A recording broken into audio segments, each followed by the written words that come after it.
খতমে নবুয়ত মহাসম্মেলন সোহরাদ্দি উদ্যানে যখন জামায়াতে ইসলামের সহকারী সেক্রেটারি জেনারেল মাওলানা রফিকুল ইসলাম খান সাহেবের বক্তব্যের নাম ঘোষণা করা হলো, তখন ঠিক ওই সময়টা মধুপুরী পীর সাহেব হুজুর তার চেয়ার ছেড়ে দ্রুত ওনার কাছে চলে আসলেন এবং এই ভিডিওর দৃশ্য দেখে সোশ্যাল মিডিয়াতে অনেক আলোচনা সমালোচনা হচ্ছে। আসলে ঘটনা কি ঘটেছিল? জি ভাই, আমিও এই ভিডিওর দৃশ্য দেখেছি এবং আমিও এই সমাবেশের যদিও স্টেজে বা সামনে মাঠে ছিলাম না, বাহিরে ছিলাম, অল্প সময়ের জন্য সেখানে ছিলাম।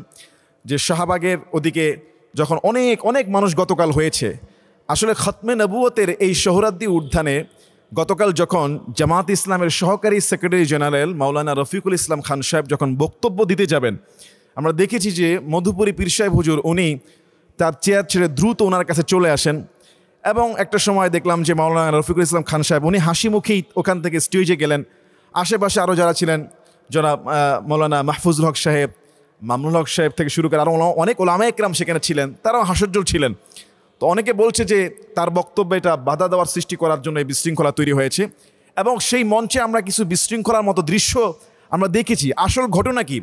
আসলে প্রকৃত ঘটনা যেটা আমরা পরে শুনতে পেরেছি বা জানতে পেরেছি যে মাওলানা মধুপুরী পীর সাহেব হুজুরের যে ছেলে মাওলানা, উনিও এই বিষয়ে কিছু কথা বলেছেন স্টেজে। আসলে কি ঘটেছিল দেখেন, খতমে নবুয়তের রাসূল সাল্লাল্লাহু আলাইহি ওয়াসাল্লাম যে আখিরি জামানার পয়গম্বর, এই বিষয়ে কোনো মুসলমানদের দ্বিমত থাকতে পারে না।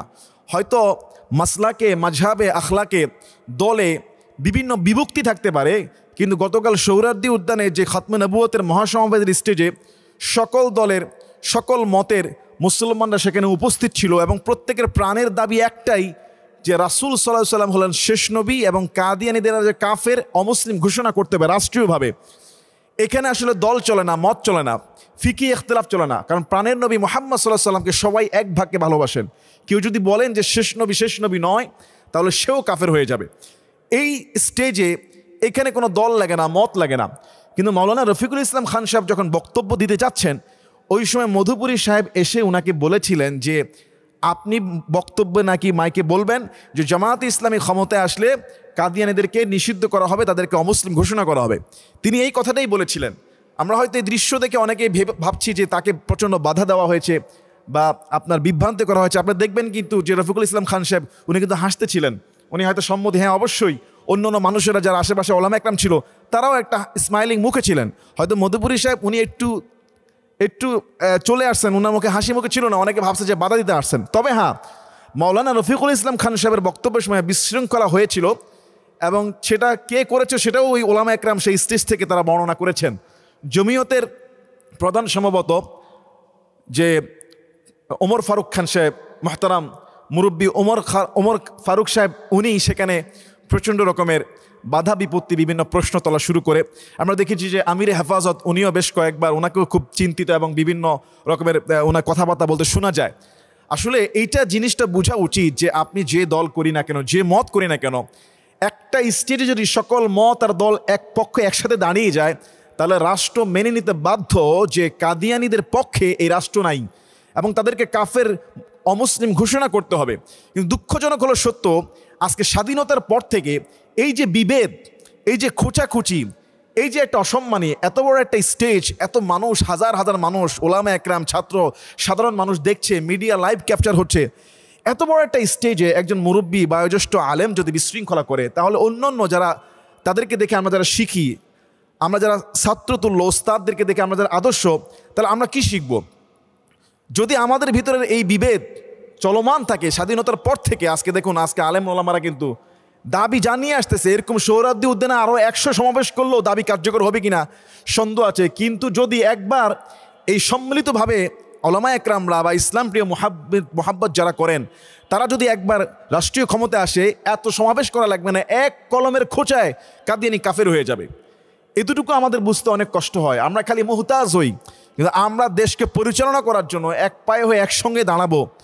কেউ তো কারো প্রতি আকিদা চাপিয়ে দিতে পারবে না, মাসলাক মাযহাব চাপিয়ে দিতে পারবে না, এটা তো কারো ক্ষমতা নাই। কিন্তু এতটুকু তো আমাদের উদারতা থাকা উচিত যে আমাদের রব একজন, আমাদের পয়গম্বর, আখিরি জামানের পয়গম্বর একজন, আমাদের কিতাব কোরআন, আমাদের হাদিস, আমাদের সংবিধানের মূল বিষয়গুলো, আমাদের সলাত, আমাদের রমাদান, সব কিছু সমান, সব কিছু এক। আপনারা দেখেছেন তার কিছুদিন আগে পল্টনে 8 দলের আমিররা একসাথে হয়েছেন, সেখানে বিভিন্ন ঘরানার আলেম ওলামারা একসাথে হয়েছেন। আজকে আমরা আমাদের মধ্যে বিভেদ ছড়িয়ে দিচ্ছি। আমি দোয়া করি যে জমিয়তের যে মোহতারাম মুরব্বী ওমর ফারুক খান সাহেব, আল্লাহ তাআলা ওনাকে হিদায়াত দান করুন, ওনার হায়াত তৈবা নসিব করুন, সঠিক বুঝ দান করুন, এবং আমিরে যে হেফাজত আল্লাহ তাআলা ওনাকেও হায়াত সুস্থতা নসিব করুন, ওনাকে আল্লাহ সঠিক বুঝ দান করুন, ইসলামের ক্ষেত্রে ইসলামের মহাব্বতে হৃদয়টাকে প্রশস্ত করার তৌফিক দান করুন। আজকে দেখেন আল্লামা মামুনুল হক সাহেব হাফিজাহুল্লাহ, আল্লাহ ওনার হায়াতকে মর্যাদাকে আরও বাড়িয়ে দিক। তারপর আল্লামা মাওলানা মাহফুজুল হক সাহেব, চরমনায় পীর সাহেব হুজুর সাহেব, জামায়াতের আমির শফিকুল ইসলাম সাহেব, মাওলানা মোহতারাম, ওনাদের হায়াতকে আল্লাহ মর্যাদা আরও বাড়িয়ে দিক। সত্যি ওনারা একত্রিত হয়ে সকল বিভেদকে ভুলে গিয়ে যেভাবে আগামীর রাষ্ট্রের সুন্দর একটা পরিবেশ এদেশের মানুষের কিসমতে যেন আনা যায়, যেভাবে চেষ্টা করছেন সব বিভেদ ভুলে গিয়ে, ওনাদেরকে ভালোবাসা মন থেকে দোয়া। আর এই স্বাধীনতার পরে এরকম সুবর্ণ সুযোগ আর আসে নাই, আর সামনে আসবে কিনা আমি জানি না। এই মুহূর্তেও যদি কোনো আলেম বিভেদ তৈরি করে, ফিতনা তৈরি করে, ফাসাদ তৈরি করে, রাষ্ট্রের বহু কল্যাণকে বাদ দিয়ে সামান্য মুস্তাহাব সুন্নাহ নিয়ে যদি তারা যদি এখনও খোঁচাখুচি করে, তাহলে এই সুবর্ণ সুযোগ আর আসবে না।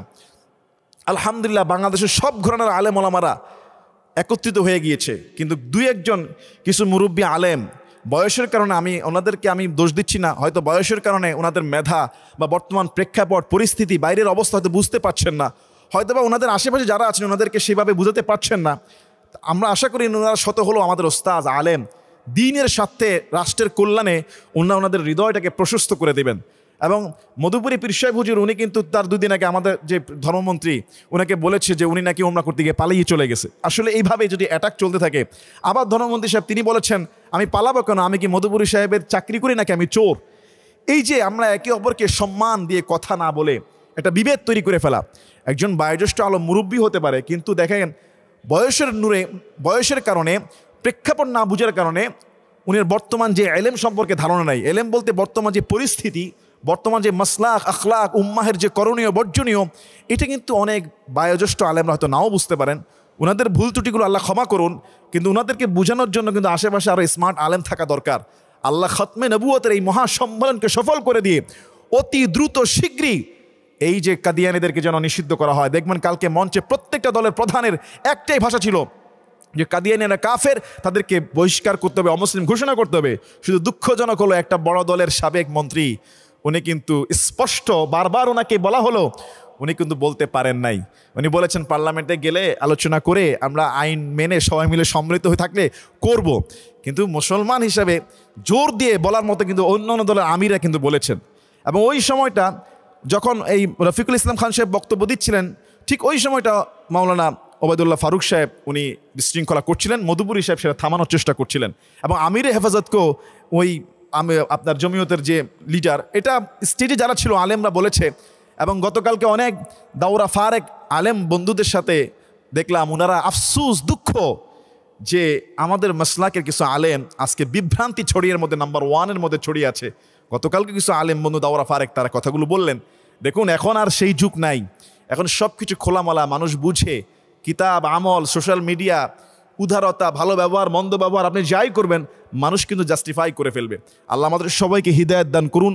আমাদের উলামায়ে দেওবন্দ থেকে শুরু করে পীর সাহেব চরমনাই জামাতে ইসলামের সম্মানিত আমির এবং মধুপুরী পীর সাহেব হুজুর জমিয়ত খেলাফত মজলিস আল্লামা মামুনুল হক সাহেব থেকে শুরু করে সবাইকে আল্লাহ তাআলা ঐক্যের ভালোবাসা দিয়ে আগামীর সোনার বাংলাদেশ গড়ার তৌফিক দান করুন। আল্লাহুম্মা